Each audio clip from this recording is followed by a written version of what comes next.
Vamos a abrir la Biblia en Romanos, capítulo 13, que comenzamos a ver la semana pasada en relación a el cristiano y la autoridad. Recuerden que Romanos es la columna vertebral de la doctrina cristiana, junto con el libro de la Carta a los Efesios, que comenzamos a revisar ya a partir del domingo pasado, con una introducción breve, pero Romanos, Efesios y Gálatas se consideran epístolas netamente doctrinales. Y los primeros capítulos de Romanos son bien claros en relación a lo que nos habla acerca de los atributos de Dios, especialmente el tema de la soberanía y de la condición nuestra como seres humanos, perdidos por supuesto. Y también toca el tema de Israel dentro del concepto bíblico, tanto pasado, presente y también futuro, que Dios no ha terminado su trato ni lo terminará nunca con Israel. Y ya en el capítulo 13 comenzamos, 12 y 13, nosotros ya comenzamos a ver, por así decir, el aspecto práctico de la doctrina. Y llegamos al capítulo 13, donde dice: sométase toda persona a las autoridades superiores, porque no hay autoridad sino de parte de Dios, y las que hay por Dios han sido establecidas. De modo que quien se opone a la autoridad, a lo establecido por Dios, resiste, y a los que resisten acarrean condenación para sí mismos. Porque los magistrados no están para infundir temor al que hace el bien, sino al malo. ¿Quieres pues no temer la autoridad? Haz lo bueno y tendrás alabanza de ella. Porque es servidor de Dios para tu bien. Pero si haces lo malo, teme, porque no en vano lleva la espada, pues es servidor de Dios, vengador para castigar al que hace lo malo. Por lo cual es necesario estarle sujetos no solamente por razón del castigo, sino también por causa de la conciencia. Pues por esto pagáis también los tributos, porque son servidores de Dios, que atienden continuamente a esto mismo. Pagad a todos lo que debéis, al que tributo, tributo, al que impuesto, impuesto, al que respeto, respeto, al que honra, honra. No debáis a nadie nada, sino el amaros unos a otros, porque el que ama al prójimo ha cumplido la ley. Esa es la sección más extensa.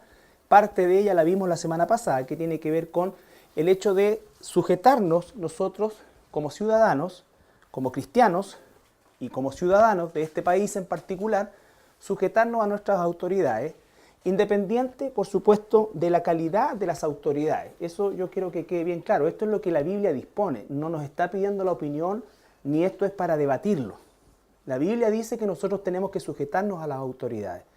Las autoridades son puestas por Dios desde el punto de vista de que Dios ha permitido que existan los gobiernos humanos, desde el punto de vista de que si no fuese así, estaríamos nosotros, por supuesto, en lo contrario a un orden que es el caos, y probablemente ya estaríamos completamente autoexterminados.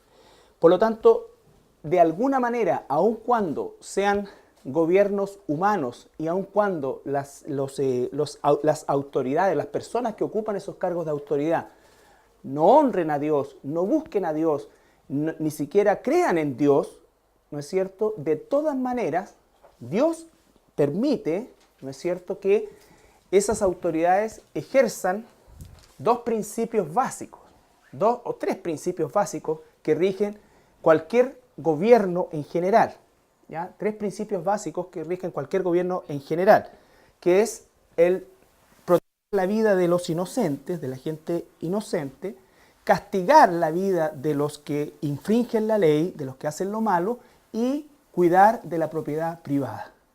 Esas son las tres áreas principales, de ahí se derivan todas las demás leyes, pero básicamente esas son las funciones de cualquier gobierno. Por lo tanto, todo gobierno aspira a que sus ciudadanos, sus buenos ciudadanos, ¿no es cierto?, vivan tranquilos, que los malos ciudadanos sean castigados, ¿no es cierto?, y que la propiedad privada sea protegida. Ese es el sentido. Por eso es que dice no robar. El hecho de no robar implica que tú eres propietario de algo, ¿no es cierto? Y si alguien te quita ese algo, entonces está cometiendo un delito contra una propiedad personal. Entendemos como cristianos nosotros que todo pertenece a Dios y nosotros administramos eso. Pero cuando estamos hablando de las leyes humanas, ¿no es cierto?, cualquier gobierno tiene como meta esos tres objetivos de manera básica. De ahí, vuelvo a insistir, se derivan todos los demás. Entonces, ¿cuál es nuestra obligación con este gobierno humano? Dice Romanos 12, 17, 18. No paguéis a nadie mal por mal. Procurad lo bueno delante de todos los hombres. Si es posible, en cuanto dependa de vosotros, estad en paz con todos los hombres. No os venguéis vosotros mismos, amados míos, sino dejad lugar a la ira de Dios, porque escrito está, mía es la venganza, yo pagaré, dice el Señor. Así que, si tu enemigo tuviere hambre, dale de comer, si tuviere sed, dale de beber, pues haciendo esto, ascuas de fuego amontonarás sobre su cabeza. No seas vencido de lo malo, sino vence con el bien el mal. Ya, eso es bien importante. Ese es nuestro deber como ciudadanos, como cristianos, como ciudadanos, ¿no es cierto? Dice, no pagar a nadie mal por mal. ¿Por qué nos dice esto primeramente? Nos dice esto primeramente porque Dios ha depositado en los gobiernos humanos algo que normalmente o en este tiempo no están haciendo, es vengar. ¿Ya? Dios dice claramente en el capítulo 13, ahora versículo 3, perdón, versículo 4, 3 y 4, 13, 3 y 4. Porque los magistrados no están para infundir temor al que hace el bien, sino al malo. ¿Quieres pues no temer la autoridad? Haz lo bueno y tendrás alabanza de ella, porque es servidor de Dios para tu bien. Pero si haces lo malo, teme, porque no en vano lleva la espada, pues es servidor de Dios, vengador para castigar al que hace lo malo. Entonces, el deber y por lo cual Dios va a pedir cuenta a todas las autoridades del mundo es justamente en función de vengar el mal. Dios le da a la autoridad de un gobierno, a un gobierno, le da la potestad y la autoridad de hacer justicia. No le permite al ciudadano común, menos al cristiano, tomar venganza aun cuando haya sido, ¿no es cierto?, afrentado, haya sido, ¿no es cierto?, sus derechos violados. No se nos permite. Nosotros no debemos tomar la venganza en la justicia en nuestras manos. Un gobierno que no venga en la maldad que se le hace a sus ciudadanos es un gobierno que va a rendir cuentas delante del Señor. Y se genera, todo lo que se genera cuando no hay justicia, se genera que la gente comienza no solamente a atemorizarse, sino que después a envalentonarse para tomar la justicia por sus manos. ¿Qué es lo que está sucediendo ahora? Lo que sucede ahora es culpa de un gobierno que no castiga el mal. No castiga el mal. Es así como ocurre, no solamente en Chile, a nivel mundial. Todo este concepto de los derechos humanos que nace con una buena causa se degenera en un proceso hoy día en que la mayoría de los sistemas legales del mundo son de carácter garantista, pero son garantistas para el imputado y no para la víctima. Los recursos no están en función de rehabilitar a la víctima, están en función de, entre comillas, rehabilitar al infractor. Entonces, todo está mal, pero aún así, el cristiano debe sujetarse al gobierno. ¿Estamos? Eso es lo que dice la Escritura. La Escritura no está hablando si el gobierno es bueno o malo, hace lo bueno o lo malo. Toma mayor importancia el contexto en que fue escrito Romano, en que fue escrito el Nuevo Testamento, en el cual encontramos quizás de los peores tipos de gobiernos que pudiera tener la humanidad, que era el caso de un gobierno de un emperador. ¿No es cierto? Hay algunos aquí que hacen abuso de autoridad y siempre lo hacen. Sin embargo, aquí estábamos en presencia de un hombre que se creía Dios. Ese era el tema de los emperadores. Entonces, imagínense ustedes la manera de llevar adelante un gobierno, ¿ya? Pero aún así, dentro de ese contexto terrible, el apóstol Pablo dice, sujétense a los gobernantes. Oren por sus autoridades. Ese es el deber del cristiano. ¿Para qué? Para que podamos vivir nosotros quietos y reposadamente y poder expandir el mensaje del Evangelio. ¿Ya? Entonces, la justicia según Dios, o la forma de justicia que Dios impuso en la Escritura, y que era el modelo de justicia para todos los gobiernos del mundo, no solamente para Israel. Y todos los gobiernos del mundo, de alguna manera, se manejaron de esta forma hasta que apareció la democracia, que fue, entre comillas, una situación muy buena en un sentido, pero que trajo otros males, Para Dios, la concepción de la justicia la expresa Él en los capítulos 21 y 22 del Éxodo, aparte de todo el Levítico y todo eso que tiene que ver con leyes especiales ceremoniales, pero en cuanto a las leyes propiamente tal civiles, todo gobierno debiera resguardar de la siguiente manera. Éxodo 21. Todo el capítulo 21, todo el capítulo 22, pero vamos a leer Éxodo 21, versículo 12. El que hiriere a alguno haciéndole así morir, él morirá. Mas el que no pretendía herirlo, sino que Dios lo puso en sus manos, entonces yo te señalaré el lugar al cual ha de huir. Versículo 18, así, por saltar nomás. Además, si algunos riñeren y uno hiriere a su prójimo con piedra o con el puño, y éste no muriere, pero cayere en cama, si se levantare y anduviere fuera sobre su báculo, entonces será absuelto el que lo hirió. Solamente le satisfará por lo que estuvo sin trabajar y hará que le curen.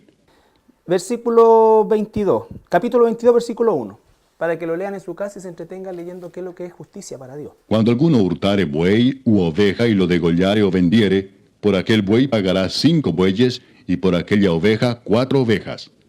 Si el ladrón fuere hallado forzando una casa y fuere herido y muriere, el que lo hirió no será culpado de su muerte. ¿Ya? Entonces, todas las leyes iban en dirección a algo que es verdaderamente el concepto de justicia y que es la restitución. Ojo por ojo, diente por diente. Pastor, ¿y cómo se llamaba? Porque yo sé que está por aquí, pero ese lugar donde... La ciudad de refugio. Sí, la ciudad de refugio también, por causa de la pena de la muerte casual. ¿Ya? Ahora, cuando Jesús estuvo sobre la tierra, Él dijo, oísteis que fue dicho, ¿no es cierto?, tal y tal cosa. Pero Él, recuerden ustedes, lo que está haciendo es volver al orden legal, lo torcido que habían hecho los fariseos. Los fariseos habían tomado esto ojo por ojo, diente por diente, como un concepto de venganza. Es decir, que cualquier ciudadano podía hacer justicia así. Pero el tema es que Dios le dijo a las autoridades y las autoridades debían regir en función de la restitución.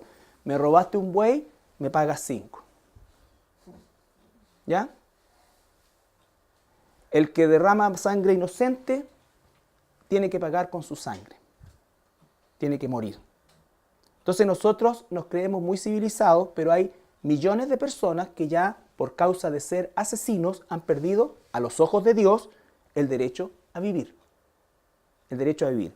La Biblia usa a lo menos 6 palabras para matar. Algunas de ellas.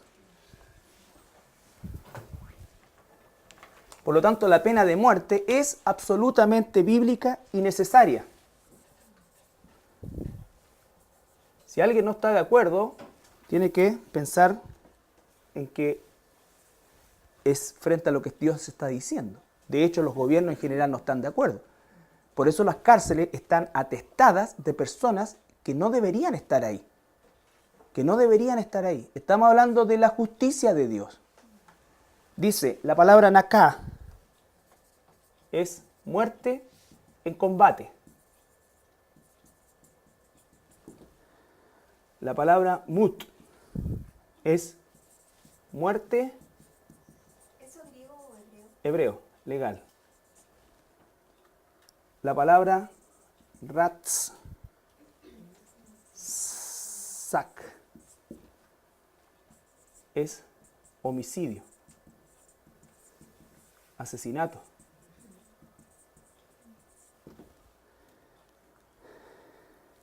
La palabra haraj,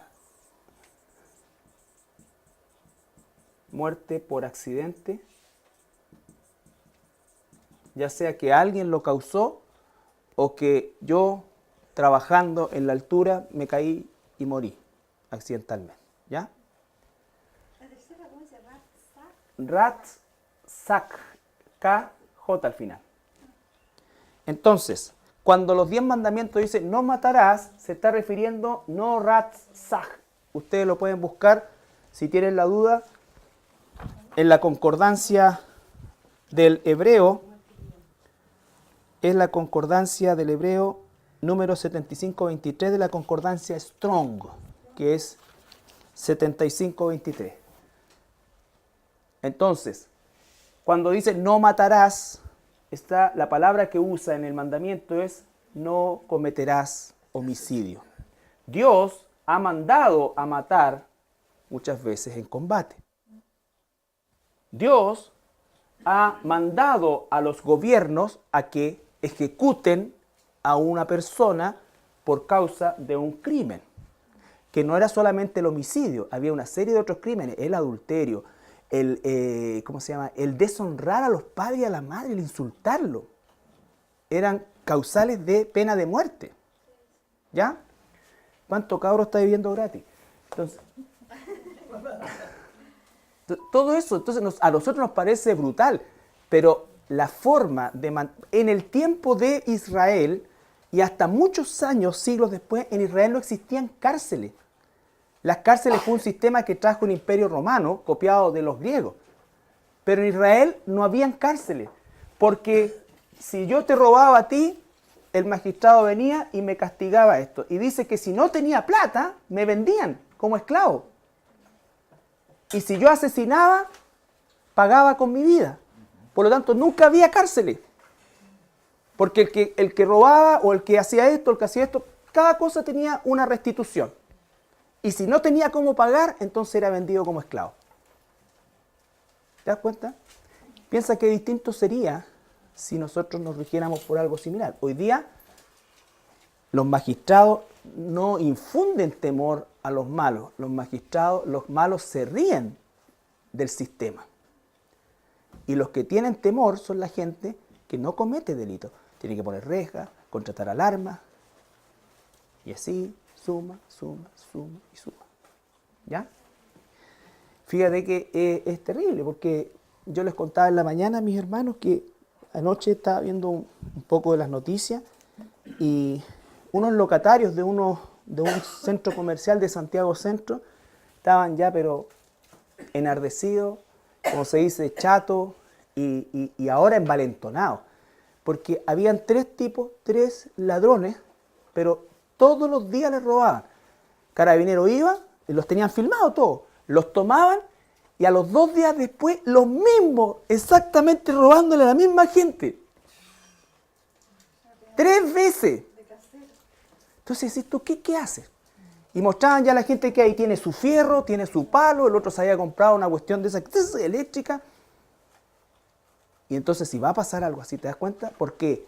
Porque el gobierno, y no solamente sino que en general los gobiernos, no están cumpliendo con su deber de resguardar el orden público. El orden público, ¿ya? Y cada vez va a ser peor. Génesis 9, 6. Ahora respecto de los derechos humanos,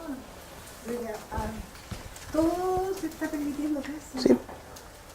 Y en realidad son como los derechos humanos de los agresores o de los que hacen el mal, porque no se consideran tanto los derechos humanos como decías tú, No, de la parte victimaria, No. de las víctimas. no, absolutamente.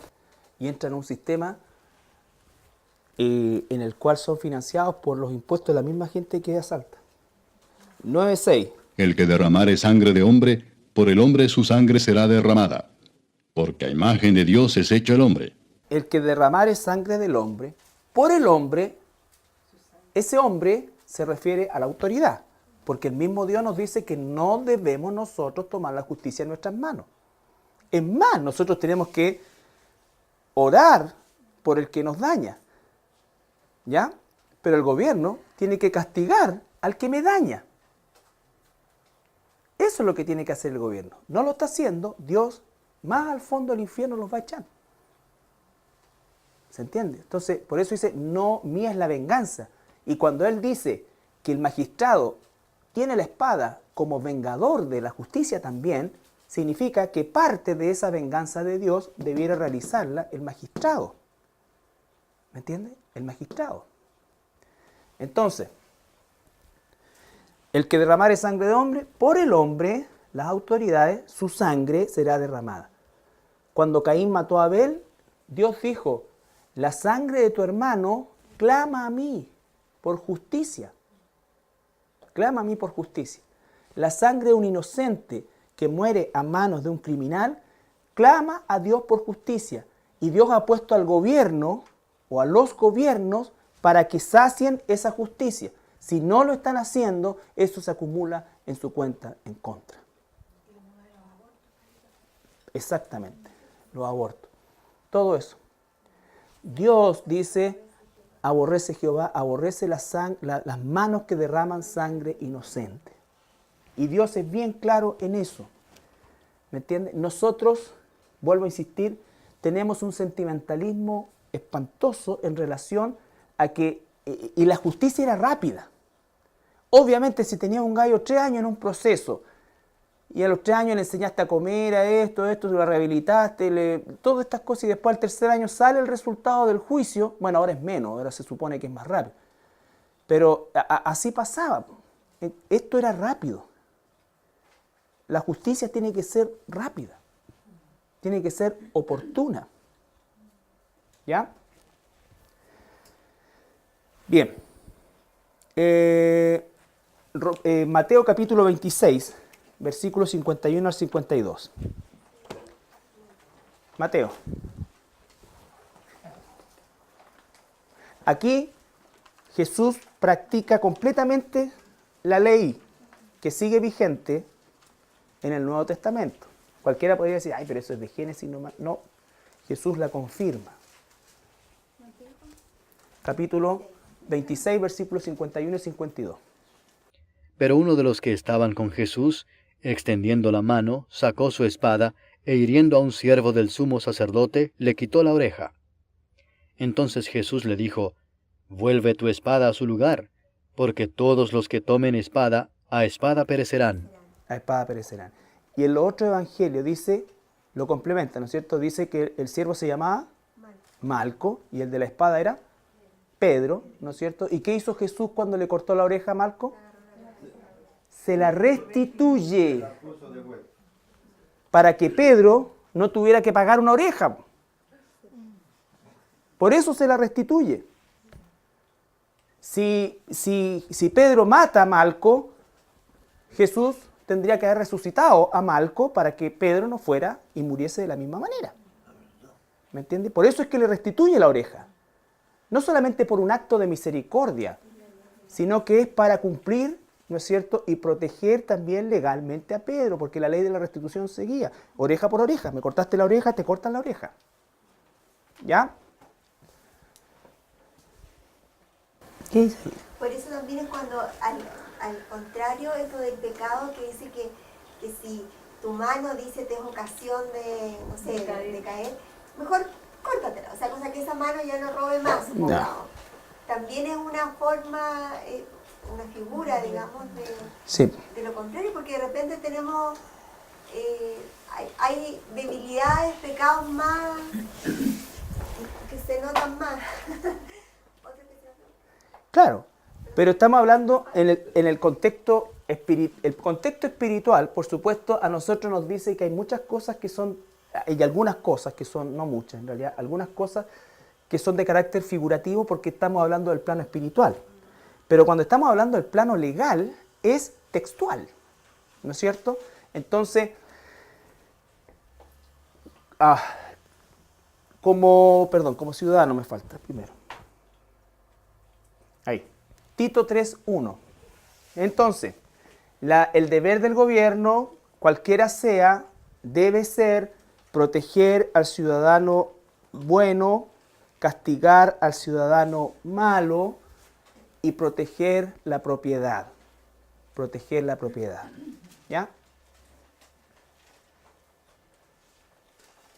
Proteger la propiedad legalmente conseguida y todas las cosas, proteger su casa, sus cositas. Me acuerdo a mí cuando me entraban a robar, se le he contado muchas veces. Se llevaron mi televisorcito, se llevaron en ese tiempo ¿cómo se llama? No era ni DVD, pues no, ¿por qué lo que era? El Betamax, esa cuestión, ¿ya? Se llevaron las chucherías de la Adriana y perdieron porque eran pura fantasía. Y no me hago un par de cosas más. Ya, bueno, uno hace la denuncia, va a los carabineros, después hace la denuncia y todo. Y al tiempo después llamaron a la casa, que ya habían pillado unos cabros de una banda que operaba por ahí en la Villa Línea. No me acuerdo cómo se llamaba. Bueno, ya, y listo, que estaban ya puestos a disposición de los tribunales, ya, y mi tele, y mi Betamax. A mí qué me importa que lo hayan pillado si van a salir al otro río. ¿Quién me devuelve esas cosas? No hay justicia.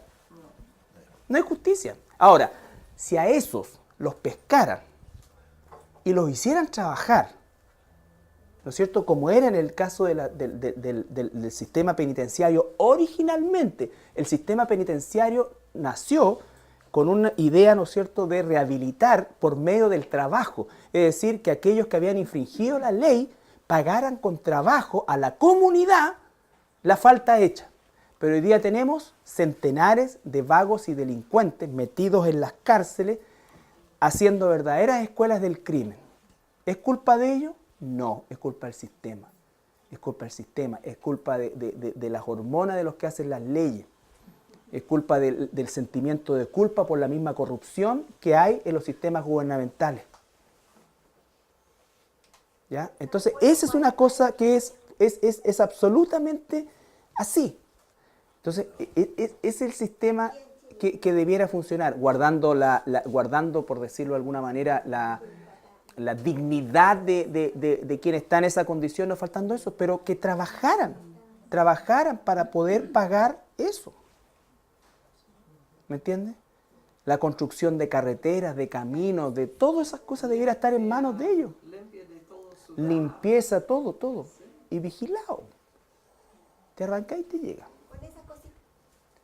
Entonces, no se quiere, entonces nunca va a haber posibilidad de rehabilitación. Porque ya la idea de restitución, de pagar por lo hecho, no existe. No existe. ¿Ya? No existe. Entonces, el sistema es muy malo. Sin embargo, Dios dice en Tito capítulo 3, versículo 1 y 2. Recuérdales que se sujeten a los gobernantes y autoridades, que obedezcan, que estén dispuestos a toda buena obra, que a nadie difamen, que no sean pendencieros, sino amables, mostrando toda mansedumbre para con todos los hombres. Ya, entonces nos dice que nos sujetemos. ¿Ya? Primera de Pedro 2:17. Honrad a todos, amad a los hermanos, temed a Dios, honrad al Rey. Honrad al Rey. Recuerden ustedes, cuando nosotros vimos en televisión a este hermano, pastor Soto, no, ¿cómo era? Soto, ¿no es cierto? Él, aunque lo que dijo probablemente, y de hecho es verdad, la forma que lo hizo viola completamente el principio de Dios. Aunque la autoridad sea malísima, la persona, nosotros respetamos el cargo. ¿De acuerdo? Yo se lo dijo exactamente igual que en el ejército. Tú saludas el rango, no a la persona. ¿Ya? Y esto necesita ser bien claro en nosotros. Cuando en un país un mocoso de 16 años, ¿no es cierto?, tiene de cabeza al ministro de Educación, ese mocoso está bajo una familia, está en la enseñanza media, y vamos a ver si nos reunimos con el ministro, pero ¿de qué estamos hablando? O sea, ¿a dónde hemos llegado? Cuando a un presidente lo escupen, te guste o no te guste, pero es el presidente. ¿Me entiendes? Cuando a una ministra le tiran un vaso de agua y la sacan cero, nadie castiga eso. Entonces significa que estamos bajo el espíritu del antinomos, anti todo lo establecido, toda la justicia, todo lo que es autoridad. Que se lo han ganado, entre comillas, hablando socialmente, claro que sí, pero un cristiano no puede ni celebrar eso, ni imitar eso, ni tampoco validar eso. Yo no puedo validar a un hombre que va y encara casi para pegarle a un diputado de la República, a un senador de la República. ¿Te das cuenta? Estoy en absoluto desacuerdo con el senador, en absoluto desacuerdo, pero no es la forma. No es la forma.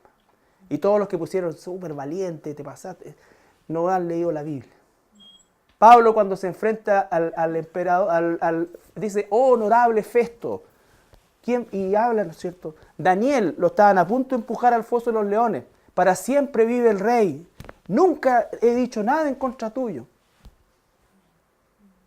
Entonces es otra cosa. ¿Por qué? Porque entonces nosotros no confiamos en Dios, confiamos en nuestras actitudes, en nuestras acciones. Dejemos la ira y la venganza a Dios, porque su ira y su venganza son santas y justas. Y van a llegar. Van a llegar. Nadie va a quedar sin lo que le corresponde. ¿Ya? Hay un salmo que el 37 dice ahí, no te impacientes a causa de los malignos. Leámoslo porque está muy lindo. Cada vez que nosotros pensemos así, que yo lo pienso, yo por salud mental no veo noticias. Veo solamente la parte deportiva cuando muestran algunos reportajes. Pero ya no veo noticias porque empiezo a pecar con la indignación. Está llevando a la gente, al público, a la gente común a que hagan estos arrestos,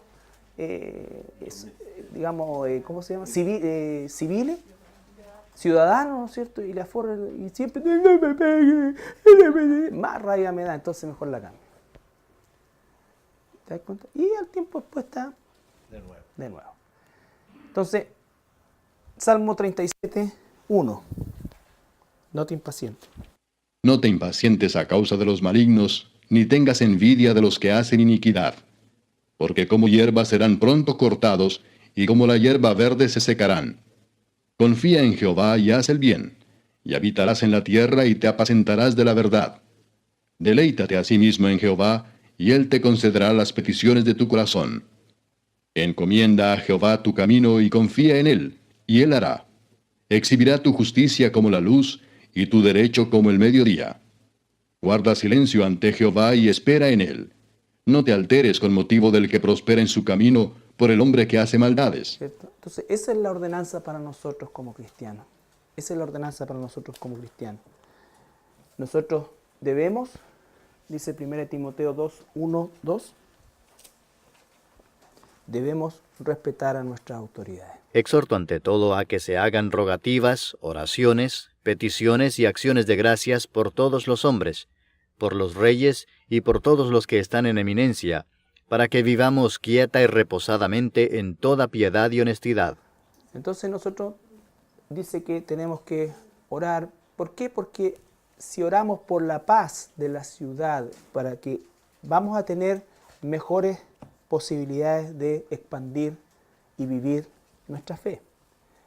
Cuando aún no sea así, entonces la única forma en que un cristiano se pone delante de un gobierno y sin faltar el respeto a la autoridad, ¿no es cierto?, no cumple esa ley, entonces solamente cuando esa ley impide la expansión del Evangelio o nos obliga a hacer algo que es completamente pecaminoso. ¿Ya? Les pongo un ejemplo. Va a llegar el momento en que el aborto va a ser legal. No solamente el terapéutico que se practica desde siempre en este país, sino que todos, por cualquier causa. Hay muchas enfermeras que son hermanas nuestras, hay algunos médicos que son hermanos nuestros, ¿no es cierto? Doctores y doctoras. ¿Qué va a pasar cuando a ellos, trabajando en el servicio público, le exijan hacer un aborto? Les pongo el caso de mi hermana. Mi hermana es matrona y a ella le llegó el programa de la píldora el día después. Y ella puso su cargo a su disposición y dijo, yo no voy a entregar esta píldora.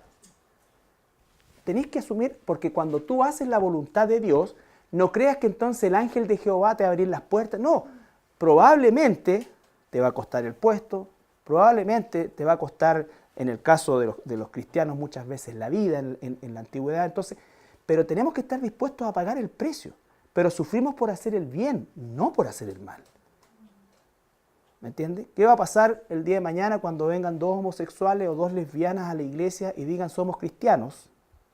Entonces, porque hay muchos que se llaman cristianos y viven en esa condición, y dice, queremos que usted nos case.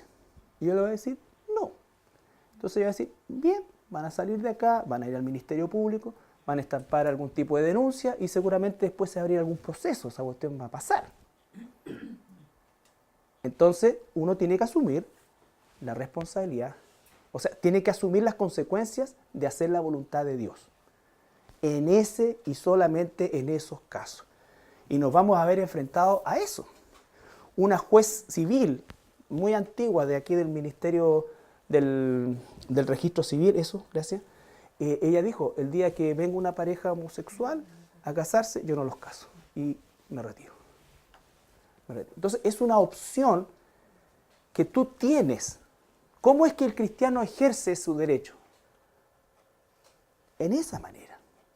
Piensa tú, las autoridades del mundo evangélico, como por ejemplo el pastor Emiliano Soto, lo conversábamos también en la mañana, él se abroga o se atribuye la representación a lo menos de todos los pastores de Santiago, del área metropolitana. Él es y le dio el apoyo acérrimo a Bachelet, ¿no es cierto? Él y su camarilla, ¿no es cierto?, de otros obispos y demás títulos nobilitarios que se colocan, apoyaron a Bachelet, pero incondicionalmente. Ellos sabían que este sistema iba para el aborto, iba para todas esas cuestiones, la eutanasia, todo eso. Pues bien, entonces, algunos de ellos, junto a otros más, también parte del apoyo del mundo evangélico a la presidenta, después están protestando contra el aborto en la Plaza de la Constitución. ¿Te das cuenta? Entonces, por eso es que todo este tema de las marchas y todo esto, que puede tener súper buenos fines, pero no es un sistema bíblico. El cristiano debe ser sal y luz donde está. Y donde está, Dios lo va a apretar. Si tú estás en el área comercial y te obligan, ¿no es cierto?, a hacer chanchullos comerciales con la finalidad de tapar, de borrar. Tenemos hermanos contadores acá que han perdido tremendos, entre comillas, clientes, porque no han estado dispuestos a dibujar como un buen pintor los impuestos. ¿Ya? Y así seguimos. Entonces es una situación que nos va a alcanzar en alguna medida a todos nosotros. En el ámbito legal hay hermanos que son abogados, hermanas, también se ven enfrentados a realidades súper truculentas de repente. ¿Cómo vamos a obrar ahí? ¿Cómo vamos a actuar? Sí, porque la ley tiene resquicios que de repente claro que sí. parecen, o sea, son legales, pero si eso los comparamos con lo que Dios dice, al filo, claro. Claro, pero con respecto a Dios, no. Entonces, este es un tema muy dinámico que lo estamos pasando así muy rápidamente, ¿no es cierto?, para avanzar en los capítulos, pero es algo que tenemos que aprender a discernir nosotros, no tener conductas, ¿cómo decir?, extremistas sin tener la información, ni el discernimiento, ni la oración al respecto. Hay cosas que son blanco y negro, en este caso, blanco y negro. La gran mayoría lo son así. Pero hay una serie, no estoy hablando de áreas grises, a mí no me gusta esa palabra áreas grises, sino que cosas que requieren discernimiento, cosas que requieren, en definitiva, porque no solamente somos ciudadanos para nuestros deberes, sino que somos ciudadanos también para nuestros derechos. ¿Ya? Entonces, muchas de estas cosas son importantes que nosotros siempre estemos testeando en relación a la palabra de Dios, a la Escritura. ¿Ya? A la Escritura. Porque incluso pueden haber negocios, si tú me dices, por ejemplo, el negocio que tanto se ha bullado de la hija de la presidenta. Yo conversaba con algunas personas que entendían en el tema y efectivamente ellos podrían salir limpios de polvo y paja porque en términos legales está todo, entre comillas, en orden. Pero hay aspectos morales que vamos a ver si se toman en cuenta, ¿no es cierto? Como tráfico de influencia, otras cosas que además están penalizados de alguna manera, pero no son comprobables. O sea, hay 2 o 3 aspectos que se podrían usar. Pero la cosa va como para que no pase nada, aparte del escarnio público. Entonces un cristiano podría pensar, mira, esto es legal, pero recuerden que la legalidad muchas veces tiene mucho de inmoralidad. El matrimonio homosexual va a ser legal, el aborto va a ser legal, ¿Ya? Entonces, son aspectos que nosotros tenemos que considerar. Y por último, el 13:7 de Romanos, ¿lo recordamos? ¿Ah? Claro. Claro, porque toda la gente que está con pobreza Sí. Es una cachetada en la cara, claro. 6 y 7.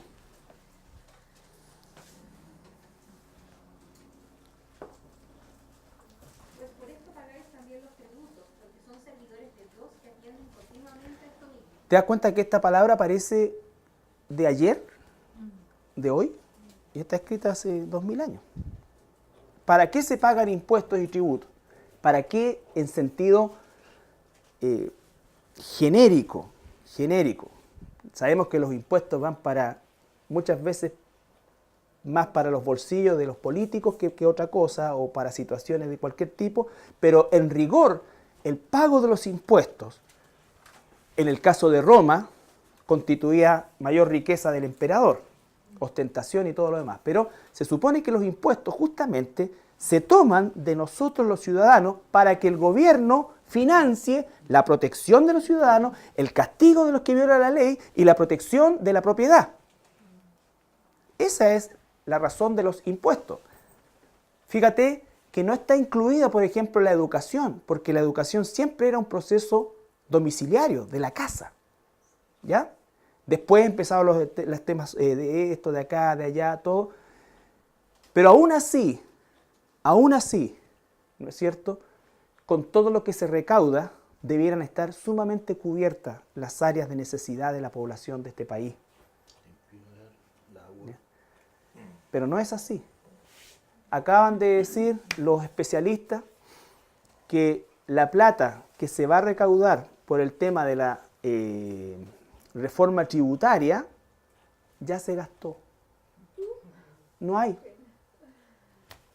Todavía no se recibe todo, pero ya se gastó todo. Pregunta, ¿cómo van a hacer ahora para el eufemismo este de la educación gratuita?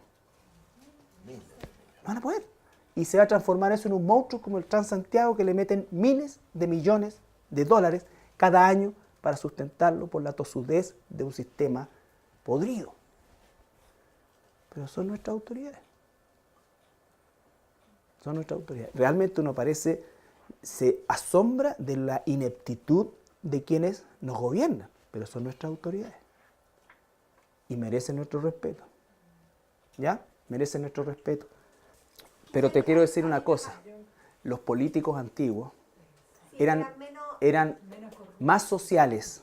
Ellos realmente, con todo lo que fuera. Pero no, hoy día buscan meterse a la política para ganar plata. Esa es la motivación. Tú dices, por eso te digo, o sea, nosotros no tenemos que ser ciegos a la realidad que vivimos, pero eso no nos da licencia para destruir, matar, insultar, todo. Ahora, ¿tenemos la libertad de comentar? Claro que sí, claro que sí. O sea, cuando tú dices, ¿qué clase de asesoría, a qué asesor o qué hacen? Le pagan 160 millones de pesos. ¿Y por qué necesitan asesores si se supone que los gobiernos tienen equipos de trabajo? Tienen el Ministerio de Transporte. El Ministerio de Transporte debiera solucionar los problemas de transporte y contratar a las personas que corresponden ahí y sacar los problemas, pero contratan un asesor en transporte. Eso es. Entonces, ya, ¿estamos?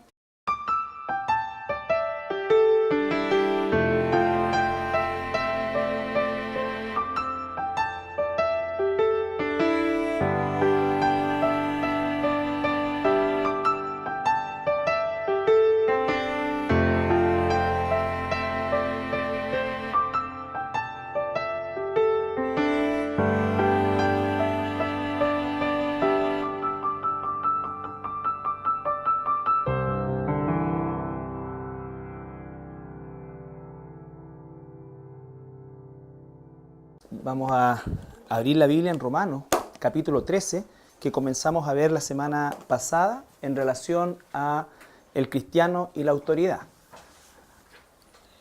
Recuerden que Romano es la columna vertebral de la doctrina cristiana, junto con el libro de la Carta a los Efesios, que comenzamos a revisar ya a partir del el domingo pasado, con una introducción breve, pero Romano en particular, sujetarnos a nuestras autoridades, independiente, por supuesto, de la calidad de las autoridades. Eso yo quiero que quede bien claro. Esto es lo que la Biblia dispone. No nos está pidiendo la opinión, ni esto es para debatirlo. La Biblia dice que nosotros tenemos que sujetarnos a las autoridades. Las autoridades son puestas por Dios desde el punto de vista de que Dios ha permitido que existan los gobiernos humanos, desde el punto de vista de que si no fuese así, estaríamos nosotros, por supuesto, en lo contrario a un orden que es el caos, y probablemente ya estaríamos completamente autoexterminados. Por lo tanto, de alguna manera, aun cuando sean gobiernos humanos y aun cuando las autoridades, las personas que ocupan esos cargos de autoridad, no honren a Dios, no busquen a Dios, ni siquiera crean en Dios, ¿no es cierto? De todas maneras, Dios permite, ¿no es cierto?, que esas autoridades ejerzan dos principios básicos, dos o tres, condenación para sí mismos. Porque los magistrados no están para infundir temor al que hace el bien, sino al malo. ¿Quieres pues no temer la autoridad? Haz lo bueno y tendrás alabanza de ella. Porque es servidor de Dios para tu bien. Pero si haces lo malo, teme, porque no en vano lleva la espada, pues es servidor de Dios, vengador para castigar al que hace lo malo. Por lo cual es necesario estarle sujetos no solamente por razón del castigo, sino también por causa de la conciencia. Pues por esto pagáis también los tributos, porque son servidores de Dios que atienden continuamente a esto mismo. Pagad a todos lo que debéis, al que tributo, tributo, al que impuesto, impuesto, al que respeto, respeto, al que honra, honra. No debáis a nadie nada, sino el amaros unos a otros, porque el que ama al prójimo ha cumplido la ley. Esa es la sección más extensa. Parte de ella la vimos la semana pasada, que tiene que ver con el hecho de sujetarnos nosotros como ciudadanos, como cristianos y como ciudadanos de este país en particular. Efesios y Gálatas se consideran epístolas netamente doctrinales. Y los primeros capítulos de Romanos son bien claros en relación a lo que nos habla acerca de los atributos de Dios, especialmente el tema de la soberanía y de la condición nuestra como seres humanos, perdidos por supuesto. Y también toca el tema de Israel dentro del concepto bíblico, tanto pasado, presente y también futuro, que Dios no ha terminado su trato ni lo terminará nunca con Israel. Y ya en el capítulo 13 comenzamos, 12 y 13, nosotros ya comenzamos a ver, por así decir, el aspecto práctico de la doctrina. Y llegamos al capítulo 13, donde dice, sométase toda persona a las autoridades superiores, porque no hay autoridad sino de parte de Dios, y las que hay por Dios han sido establecidas. De modo que quien se opone a la autoridad, a lo establecido por Dios, resiste, y a los que resisten acarrean con principios básicos que rigen cualquier gobierno en general. ¿Ya? 3 principios básicos que rigen cualquier gobierno en general, que es el proteger la vida de los inocentes, de la gente inocente, castigar la vida de los que infringen la ley, de los que hacen lo malo, y cuidar de la propiedad privada. Esas son las 3 áreas principales, de ahí se derivan todas las demás leyes, pero básicamente esas son las funciones de cualquier gobierno. Por lo tanto, todo gobierno aspira a que sus ciudadanos, sus buenos ciudadanos, ¿no es cierto?, vivan tranquilos, que los malos ciudadanos sean castigados, ¿no es cierto?, y que la propiedad privada sea protegida. Ese es el sentido. Por eso es que dice no robar. El hecho de no robar implica que tú eres propietario de algo, ¿no es cierto? Y si alguien te quita ese algo, entonces está cometiendo un delito contra una propiedad personal.